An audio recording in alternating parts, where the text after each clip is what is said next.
We're going to be looking at adding and subtracting rational expressions.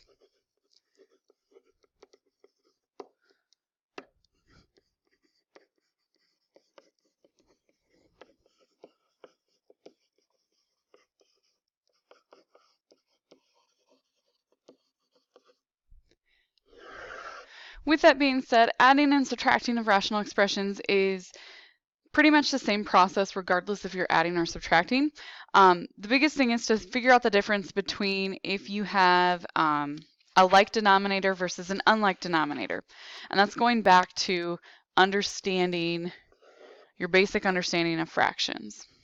So let's say that I have 6x minus 3 over x plus 2 plus 7x plus 5 over x plus 2.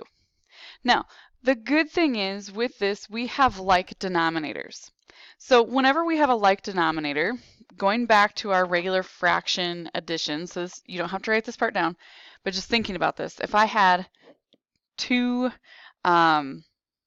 sevenths plus 3 sevenths, when you add those together, you're just adding the numerators together, so it's 5 over 7. So you don't have to do anything with the denominator, which is nice. That's the goal, is to get a like denominator. So we already have that. So we're just going to add the top, add the numerators together. So 7x plus 7x plus 6x gives me that 13x. Negative 3 plus 5 gives me a positive 2. Again, I don't have to change the denominator. From this, you would need to see whether or not you could simplify this using your factorization. With this, I don't have anything that I could factor out a GCF in the numerator, so I don't have anything that's going to cancel. So I'm left with 13x plus 2 divided by x plus 2. Now, it gets a little bit trickier when you do not have like denominators. So let's go with x minus 2 over x squared minus 1 plus 4 divided by x plus 1, x plus 3. Now, here's the thing. If you notice on my fractions here, the denominator on the left is a polynomial. It's not in factored form. Where the fraction on the right, the denominator is in factored form. So you are actually going to have to factor this using the AC method. And the reason being is because we need to figure out if there are similar factors in the denominator there. So quick factoring of my AC, or using my AC method of my denominator there, I can see that I actually do in fact have some like terms or like factors in the denominator. Since this one and this one are the same, I don't have to worry about this. But since the x minus 1 and x plus 3 are not the same, what I'm going to do is I'm going to multiply this right fraction by x minus 1 to the numerator and denominator. And the reason why we do that is because this is really like multiplying 1 over 1. Since I multiplied that one by x minus 1, the left one here is going to get multiplied by x plus 3. Because we want the same denominators in order to actually add them. So when I do this, I'm going to leave it in factored form on the denominator, but in the numerator, I'm actually going to multiply this out. So for this left fraction, I get x squared minus 2x plus 3x minus 6 over x plus 1, x minus 1, and that x plus 3, plus 4x minus 4 divided by that x plus 1, x minus 1, and x plus 3. Now I have like terms that I can in my denominators, so therefore I can actually add these together. So I'm going to go ahead and add what I can in the numerator. So I get x squared, and then I would have a plus 5x minus 10 divided by x plus 1, x minus 1, x plus 3.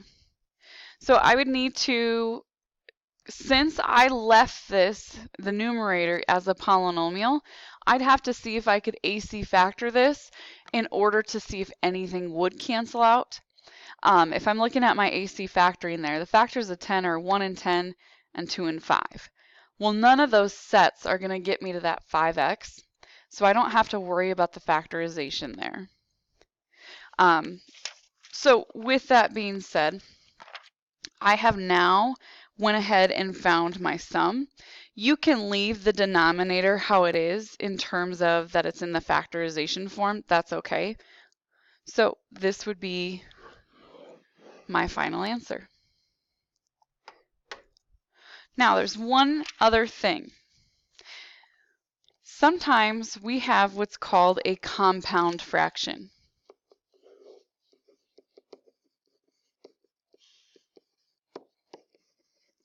A compound fraction is a fraction within a fraction.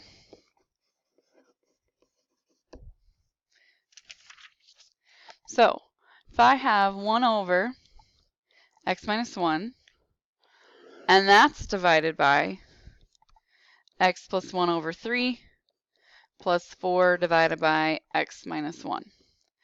So this looks kind of scary. And it is a little bit scary. But realistically, it's not as bad as you think. So when we're doing this one, see if it can switch over quickly. No. You're going to be looking for your denominators of your fractions. So similar to what we did on the last example, your denominators have to be the same. Well, in this situation, I don't have all the same denominators, and that's okay. So what I'm going to do is I'm going to multiply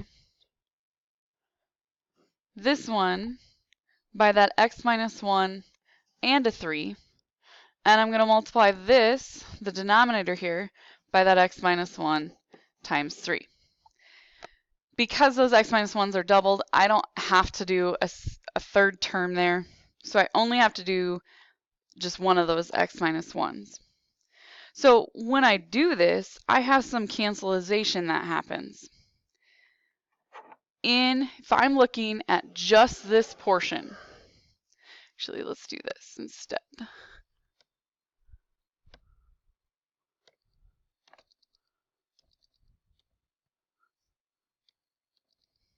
Would help if I, click the right button. So if I'm looking at just this portion, what ends up happening here, if this is truly multiplied to that fraction itself, the x minus 1s would cancel, because you would have x minus 1 divided by x minus 1. Okay, so this is going to cancel, and we will be left with just that 3. So now let's look at just this portion. On just this portion, the 3's would cancel out. And on that second portion, that x minus 1, forgot something there.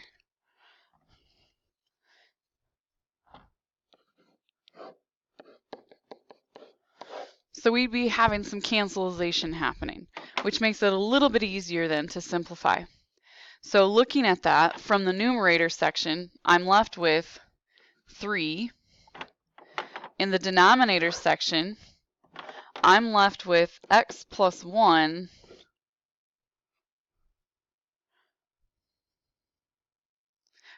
I'm missing that x minus 1 here. I was like, something's off there.